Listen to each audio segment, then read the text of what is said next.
For many West Australians, building a house is a dream come true, the culmination of much saving and planning. But thanks to a new wave of crime, for some, that dream can become a real nightmare. Building site crime costs WA over $15 million a year. This includes vandalism and theft of just about anything and everything that is and isn't nailed down.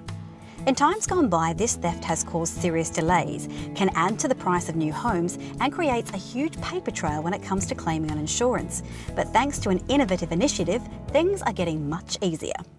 This Australian First campaign, set up right here in WA, has been helping combat this devastating crime and making the investigation and the process a whole lot more streamlined. It's called the Name and Shame campaign. The campaign works when there's an incident on site. The builders will come to work and find that something's been stolen or damaged. They'll contact Meridian Services through the campaign.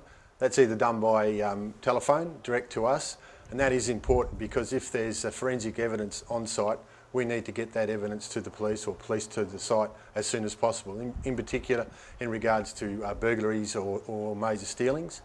And from that's if there is evidence, the investigators, name and shame investigators, collate the evidence, put a file together, get the statements, and then forward that file to the police, WA Police.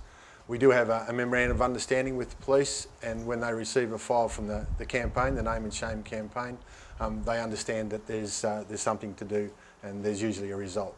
In particular, with regards to, there's been over 350 arrests, and from those arrests there's 845 charges, and a lot of that is unfortunately people within the industry, because it's a cultural thing. It has been a cultural thing where it's been accepted that you could borrow things from building sites, but that's no longer the case, and the builders understand, or the people working for the builders understand, that you're not allowed to steal from site.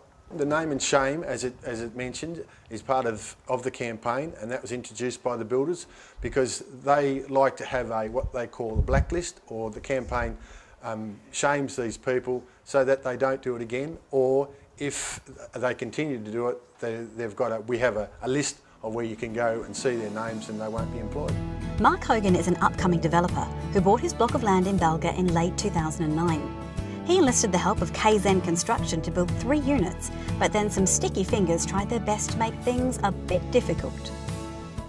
During the earlier stages of construction of the development, there was some underground power mains that were installed, and they were stolen.